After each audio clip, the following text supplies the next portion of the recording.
Bhaskar Chennai central ரயில் நிலையத்திலிருந்து கூடுதல் தகவலோடு காத்துக் கொண்டிருக்கிறார். மேலும் தகவல்கள் உண்டா பாஸ்கர்? ஹரிகரன், மர்ம பொருள் 2 வந்து இந்த பெட்டியிலிருந்து இறக்கி வைக்கப்பட்டிருக்கிறது. இது குறித்து யாரும் வந்து இது யாருக்கு சொந்தமானது என்பது குறித்து யாருக்கும் தெரியாத காரணமாக இதில் ஏதாவது வெடிகுண்டு இருக்குமா என்ற கோணத்தில் வந்து தற்போது பாதுகாப்பான இடத்தில் வைக்கப்பட்டிருக்கிறது. யாரும் வந்து இதுக்கு உரிமை கொண்ட யாரோடனே என்று தெரிவிக்கவில்லை. இருந்தபோதும் இந்த மர்ம பொருளாகவே பார்க்கப்படுகிறது. மோப்பனாய் வரவழைக்கிறதுக்காக காத்திருக்கின்றன. அவர்கள் வந்து சோதனைக்கு உட்படுத்தப்பட்ட பிறகு அதில் என்ன இருக்குங்க என்பது குறித்து நமக்கு தெரிய வரும். இதனால் வந்து இது பாதுகாப்பான இடத்தில் வைக்கப்பட்டிருக்கிறது. அதாவது புதிய பெட்டிகள் இணைக்கப்பட்டிருந்தது. அந்த பெட்டியில இருக்கைக்கு கீழே வைக்கப்பட்டிருந்த மர்ம பொருள் தற்போது பிளாட்பார்முக்கு அருகில் வைக்கப்பட்டிருக்கிறது. தற்போது இறக்கி வைக்கப்பட்டு சோதனைக்கு உட்படுத்தப்பட்டிருக்கின்றன. மோப்பனாய் வரவழைக்கப்படுகிறது. இது யாருக்கு சொந்தம் என்பது குறித்தும் தகவல் தெரிவிக்கப்படவில்லை.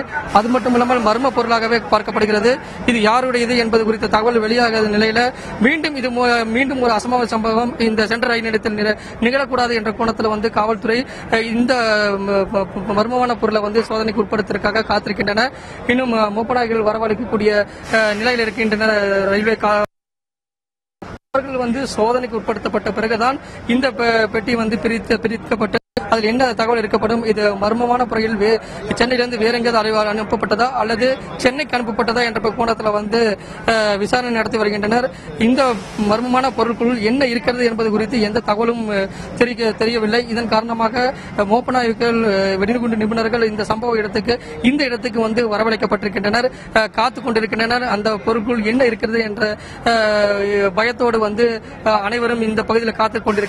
இது யாருக்கு சொந்தம், இந்த பார்சல் மர்ம பொருள் யாருக்கு சொந்தம் என்பது குறித்து இன்னும் தகவல்கள் வெளியாகல. வெடிகுண்டு நிபுணர்கள், மோப்பனாய் பிரிவினர்கள் இந்த பகுதிக்கு வந்த பிறகு சோதனைக்கு உட்படுத்தப்பட்ட பிறகுதான் வந்து இந்த மர்மமான பொருள் என்ன இருக்கிறது என்பது குறித்து தெரிய வரும். ஹரிகரன், இந்த நிலையில ஒரு அன்கிளைம்டு பாக்ஸ் இருக்கிறது, அதை மர்ம பொருளாக ட்ரீட் பண்ணி மோப்பனாய்களை மூலமா சோதிக்கிறதுக்கு காவல்துறையினர் திட்டமிட்டிருப்பதை நீங்க சொல்லியிருக்கீங்க.